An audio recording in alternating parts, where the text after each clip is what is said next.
applause.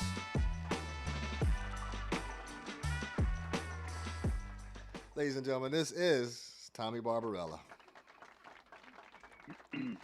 Not looking a day over 21. How you doing, Tommy? I'm good. How are you? I'm doing pretty good, man. Thank you so much for coming on the show and spending some time with me today, man. I really appreciate you coming on, bro. Well, I wish I was with you in person. That would be better. Remember those days, Tommy? People in person doing cool stuff. Yeah, I remember those days. Kinda. Yeah, I know. What's been happening with you, man? How you been?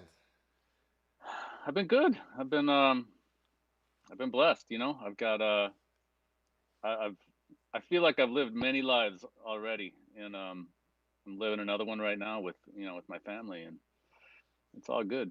Still doing music. Still in the game, one way or another. Well, you got so much talent in those. You're such a talented player, man. And you'll always be working, bro. Funky too, funky guy. But let's talk a little bit about that, man. How long you been doing this music thing? How long you been doing this? Well, that would indicate my age, right? But Well, we're I guess I want you to say is there's some classical lessons somewhere in the past. Hit me with that right there, because I know there is. There has to be. absolutely. But yeah, it's like 35 years now and doing music, or Incredible. avoiding getting a real job, I guess, as I've said many times. But And where you? yeah, I'm sorry. Where are you based at these days? Where you living? I'm still in Minneapolis. Never left, traveled the world quite a bit, but it's always been a great place to come home to, We know that. And you know. Tommy, you're most known for your work with the New Power Generation and Prince. I mean, Prince really counted on you. He really respected you as a musician. You could tell by the way he relied on you for a lot of the stuff that I think only he felt he could comfortably play. He really relied on that stuff to you, and you killed that stuff every time I saw you guys live. Um, Yeah, that was such a different time where we were playing everything, everything was live, and it's funny. I watch old videos now or hear recordings of that band, and it's just like, oh my gosh, I can't believe I was in that band. You just don't hear stuff like that anymore. And when it was all real, it was all live. It was in real time. It wasn't all scripted, I know. um, and it was a ride.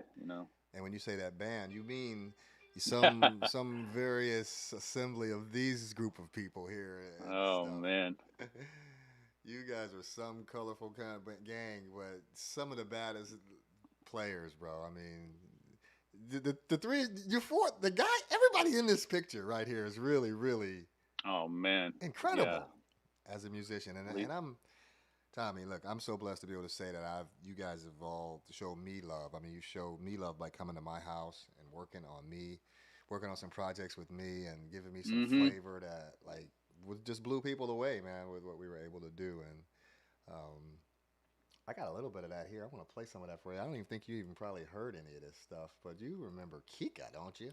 That was so. You remember we did this right there. Show you a picture. This is Kika.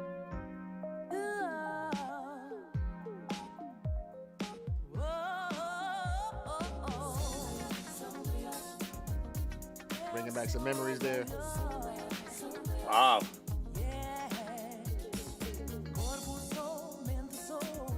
So Kika, Universal Portugal. I played on it. Oh, yes, you did. You played organ. You played Oh electric man. piano on this. You know how it is. You know the producer dumbed it down, made it real simple so people would get it. But you came in and did your thing, man. Of course, without question. So you Yeah. remember Kika? Yeah, I had a picture. So I dug everywhere. I had a picture of you in my studio with her. I couldn't find it. One with you and with Levi also. You guys are just chilling on Oh the my couch. gosh. Like this was a long damn time ago, bro. And I had receipts, Oh, but it is. I couldn't find them. It is, and it's like you do those sessions for other producers, and it's different when I do a lot of producing, so it's like you live with that music for so long that when the record comes out, it's like I don't ever want to hear that again. But I a lot of know. these sessions where you come in and you do a session for a few hours, you play on a couple tracks, and then you're done. So it's like hearing that stuff later. It's like, oh my gosh, I Like forgot wow. about that. Yeah, That's really fun.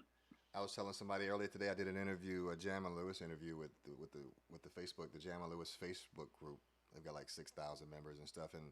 And some guy was like, "Yeah, well, this you mixed this song," and I was like, I had to flip through the. I was like, Right. "Really? I did that?"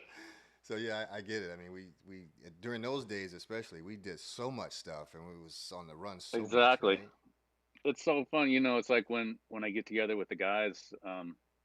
The funny thing is, it's like we all remember different things. So it's like someone is like, "Man, you remember that time we did this?" And I was like, "No, I don't, but I remember this." And they're like, "I don't remember that, but I remember this." And then it's like you realize, shit was happening so fast back then. It was like Yeah, there was so much going on, and you know, you don't remember everything, which you know which is sometimes good. it's sad, but it's fun when you get together with the other guys and you start reminiscing because it brings up all these things, and you I guess your brain just can't hold I everything. I don't know, know. right? Well, I'm gonna take you back to the Yeah. Kika album, the Kika record in my basement, because how could you forget this wallpaper? I'm gonna remind you of this wallpaper Oh in my man. basement. This ought to bring in Yeah. all the memories flooding back to you right now. Oh yeah. Yeah, it was that Z. I don't even know what that. I don't even know what I was going after. I don't even know what I was going for in that design, Tommy. I really don't. I don't know. Well, I'm the people whoever I sold my last house to, I just wonder what they thought or what they did with my studio down there. I had some crazy purple colors going on. Right, right. Yeah, I had a very um it was it was a unique paint job I did. Yeah. Well, let me ask you this, man. How did you? So, man, I don't even want to ask that question. What was it like, bro? Just being in the group with the guys, and namely with Prince and collaborating with him in the sense that you did. I mean, as a musician, you're scared to death initially, right, Tommy? Let's be real. Absolutely. For like 2 years. The first year was so rough for me. Cuz like you said, he uh he relied heavily on his keyboardist, that was a big part of his sound. And back in 1990, 91, there was nothing in the box. There were no tracks, and Rosie was the other keyboard player, and baddest singer in the world, but she basically played some organ parts and I played everything else. So on some of these songs like Diamonds and Pearls, I'm Yeah, jumping around covering like 12 parts. And yeah. as soon as I got those under my hands, he'd add another part. But yeah, it was incredible. And he I learned so much, you know, I can't even begin to. Hey, I used to say not a day goes by when I don't learn or when I don't use something that I learned during that Right. experience. And but Yeah. mostly like what he pulled out of you is just he got so much out of you. Just Right. you thought you were doing everything you could, and you get a little more out of you. And I feel the same way about Jam and Lewis, and that we all come from that same family where they're related to Prince in that way, and you're related to them and us, and I'm related. We learned that same work ethic from those guys. Like a bolt of lightning hit Minneapolis and it jolted somebody, and that stuff spread through everybody. And in order to be a part of it, you had to maintain that, and Yeah, that was it. You know what I mean? And the level of excellence, the level of, I mean, it was just so high. yeah, And I've often joked, it's like I got ruined. I kind of got ruined by those days. Like you know, after that, people go, "Oh, you got to hear this band. They're really funky," and I'd be like, "Yeah, we'll see." It's like the bar was set so high I for know. everything. Musicianship, Yeah, funk. It's nothing's funkier. And but just the work ethic, and how yeah. much we rehearsed and how tight that band was. It was Sick band. it was really something. That's the stuff you don't really hear that anymore. I, lo- Because I love that, man, about your band. I mean, you guys had Prince was a great guitar player, but he put Levi over there, man, and Levi was the funkiest, guitar player. Then Mike Scott over there. I mean, he always gave you guys some nice compliments. But speaking of Diamonds and Pearls, that was a song that he relied on. You always seemed to be like the guy on that song. That was like Tommy's moment there, Diamonds and Pearls, to make that thing to get it exploding. That's a lot of pressure, man, to open that song and be the one who's carrying it almost in a sense. Wouldn't you say? well, I'll tell you the story of that song. So I was rehearsing with I don't think it was Mavis yet, but we were. You remember Margie Cox, Yes. Margaret Cox. So he did a record on her called MC Flash, and kind of had basically Mambo's Combo as the backup band, and she was going to be the opening act on the tour. And Steve Cherawan decided he didn't want to do it, so they called me, and I'm like, yeah, I'll be right there. So I headed out to Paisley and started rehearsing with them for that show, and it was like the second or third rehearsal, and I had just met Prince. He came in, introduced himself, and he asked me and Sonny and Michael to stay after rehearsal to help him with a couple songs he had. And so lugged gear over to Studio B, set up set up my rig, and he sits down at the piano and shows us these songs. And the first song was Diamonds and Pearls, and it's like do do do do do, and it's like, all right, got it. And then we worked through the tune. We basically arranged it, the four of us, and wrote those parts on the spot, like the little Wow. bell part that comes after the chorus Right. hook. I wrote that just on the spot, and it was just like Michael says, that was kind of our audition, and the new Power Generation was born that day. It was like, let's see how that these guys can work together, and we did that, and I had no idea that was what it was or what it was going to become, but apparently, and another thing I didn't remember, what I was talking to Michael one day. It's like, well, you remember we cut Live for Love later that night. We got called back out there, and I didn't remember Wow. that at all. Wow.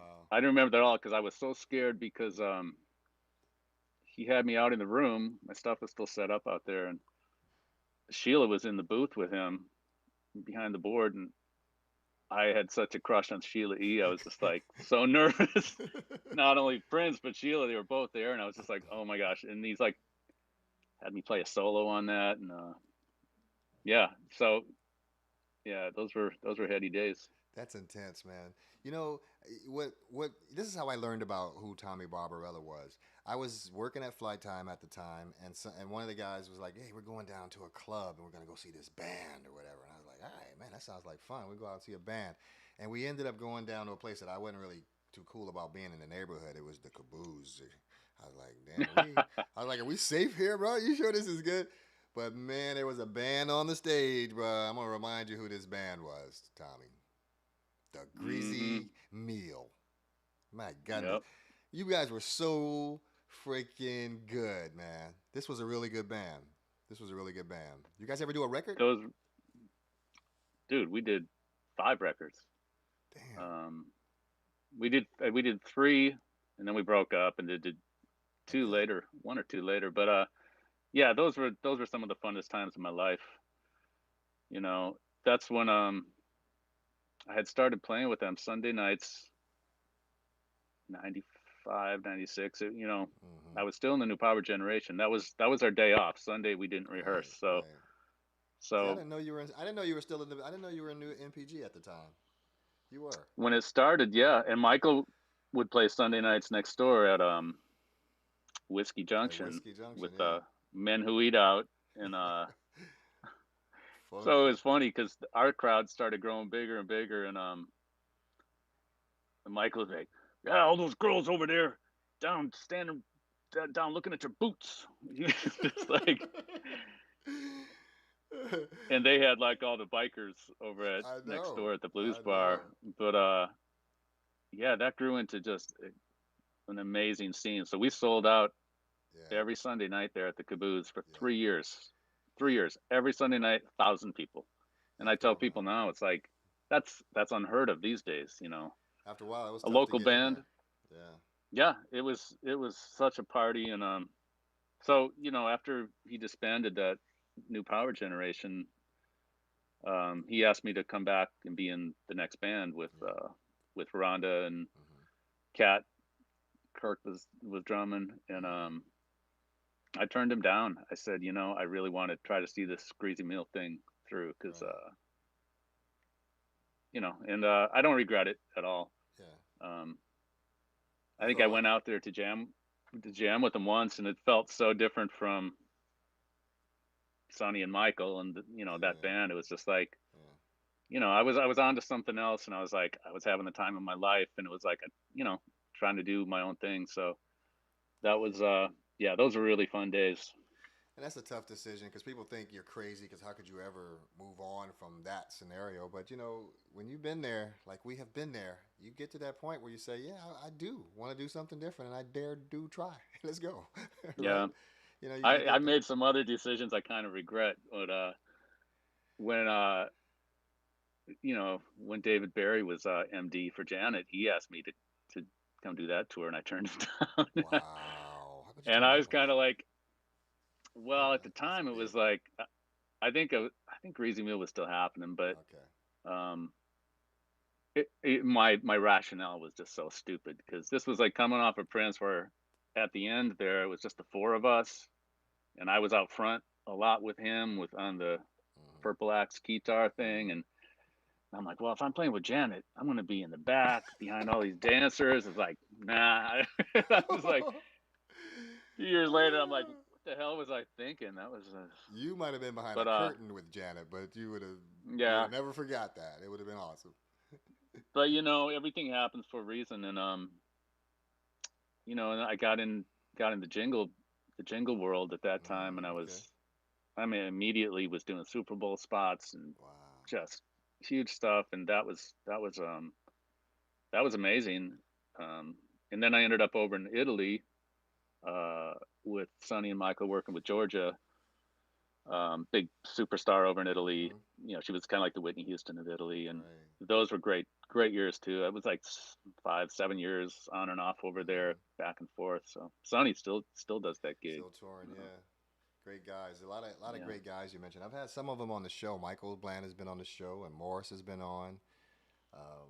I'm trying to you get should have more. Mike Baker on. Michael Baker was the first drummer. They kind of had Whitney's band over there, and then Okay. Whitney went on tour, so they had to replace them, and Ah, then we ended up all doing it. So interesting. Mike still lives over there now. I He think he does, huh? kind of settled over there. I'm Yeah. gonna reach out to him. I'm down in sunny Florida now, so I know here you were down here recently, and you were down here because you were doing something with the over in Tampa. What were you doing over there, man? Yeah, that's actually coming up this week. I'm going to be there this coming weekend with the Florida Orchestra doing a pops concert. Mm, Charles Lazarus, trumpet player I work with, plays with the Minnesota Orchestra. He's doing a pop show down there, and mm. bringing his guys down. But yeah, I've been doing a lot more of that, arranging for orchestra. I've done a lot of work with the Minnesota Orchestra over the years. You I all arranged grown up. Purple Rain. You all Yeah, grown I've up. arranged Purple Rain for them for that the first uh, the first game at the this new stadium here.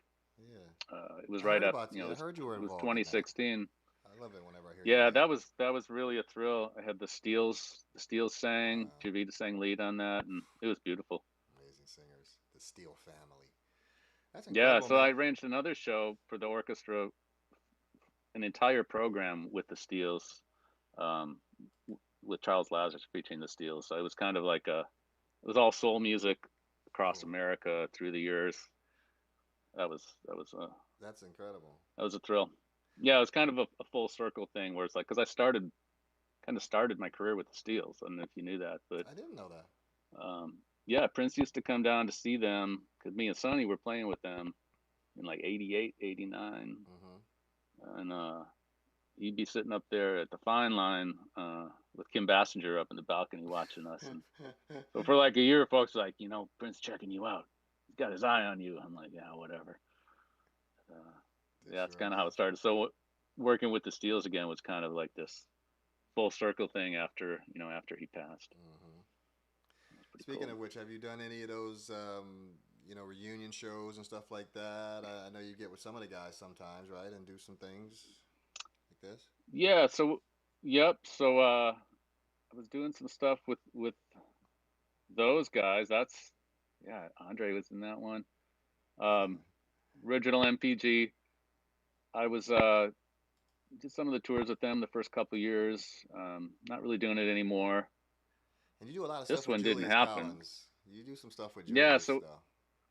so Julius and I have a thing called Love to the Nines. It's like a kind of like the piano and a microphone thing that Prince was doing at the end there, Mm-hmm. where just unplugged. It's just me, a piano, Julia singing, and we have like a percussionist or bass, just some really light, some backing stuff. But it's mostly Mm-hmm. just about vocal piano, just really digging into the catalog of his songs. And it's hard to do that show because it's just so emotional. Yeah, I know, man. That's gotta be tough. Speaking about things that get your Mhm. emotions going, bro. Who is this lady, man? She's still so beautiful. My God, Lee, you guys are so That's my beautiful. wife. How long you guys been married now? Yeah. Um, 16 years. 16 years, boy. I'm looking at you, Tommy, and the first when Tommy popped on my screen, I looked at you because you're so funky. I said, "Man, black dude, not crack. Do it, Tommy." Tommy was like, "No, bro, I don't." I love it, man. And you got a beautiful family, man. You've got some daughters, I understand, right? I mean, there are some children. Yeah. Yes, I got two daughters, Mariella and Mia. Mia's the gymnast there. Mariella's also a gymnast, but she's also a singer songwriter. We're working on a musical Oh, together. nice. What? Yeah, that's kind of a passion project. Nice. Get it That was done. last Easter. Get it done. That's so See, funny. Tommy's not too shocked for these photos. I just grabbed them off of Facebook, man. Yeah, There's just nothing off you, Facebook. You nothing don't, too I don't see explicit. any with my son in that. My stepson's 22. He's almost 23. I missed Just that. graduated from Oh college. my goodness. Got a got a job on Wall Street, kinda. Nah, he's not a musician, huh? Took He a didn't. job. No, Ah, but he he got a job in New York. This is the funny part. He graduated, got a job in New York City, but he's officing from our living room for the last few months. So That's the new world we live in, man. Like I work in New York yeah, City, but I don't really. I mean, I still do. living with the folks. Yeah, I do, but I don't. I got an apartment in New York City. It's virtual. Come hang out at my right. parents' crib. It's gonna be lovely. Saving that money. But yeah, Tommy, proud of all of them. wow, They're bro. great. I mean, look, I don't even know. I don't even know what to say other than I think I've covered everything. I talked about everything. I talked about Greasy Meal. I talked about MPG days, stuff you got going on, the fam, everybody, man. It's just so Yeah, beautiful to man. have you on my show, bro. Thanks for having me. Great to see you. I'm just trying to do this thing, man, bring people together because you did your thing and you did it all over the world with Prince, and then at some point you detoured down into my home and worked with me on some small projects, and that's why our vines are connected as branches. And I just wanted to put some vibes out there to you, bro, and say hello again, and I hope that we can stay in touch in the future, man. Right on, for sure. Tommy, thank you so much, bro. Ladies and gentlemen, the man, the myth, the living legend. That's Tommy Barbarella. So grateful for that young man spending his time to come and be on Little Old My.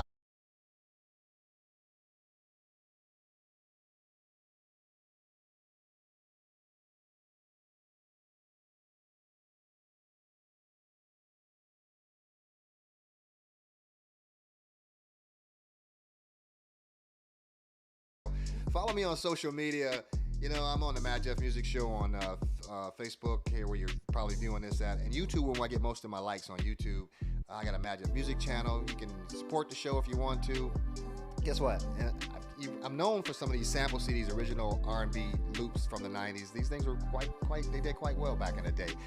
Available for digital download, and it only costs you a few pennies on the dollar. If you want to get some of this into your productions, go ahead and click on scan on that little link. It'll take you to my store where you can download and buy. I've also got some books, same thing. You can scan, download, and right to your phone, right to whatever, okay? Guess what's happening on Tuesday? I'm bringing LST. He is a multi-instrumentalist from Minneapolis, a songwriter, producer, totally behind the scenes guy, funky as they come. And he's, like I said, he's a multi-instrumentalist. So he gets down, does a lot of original production, and he does it just as a one-man band. You gotta have respect.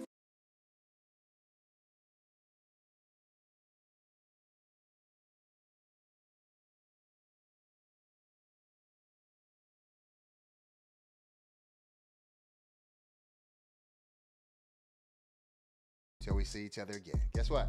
On your way out, just be real careful because these graphics are imported from Fireland. That's actual fire. So don't burn yourself. Slide on out sideways. There you go. You good?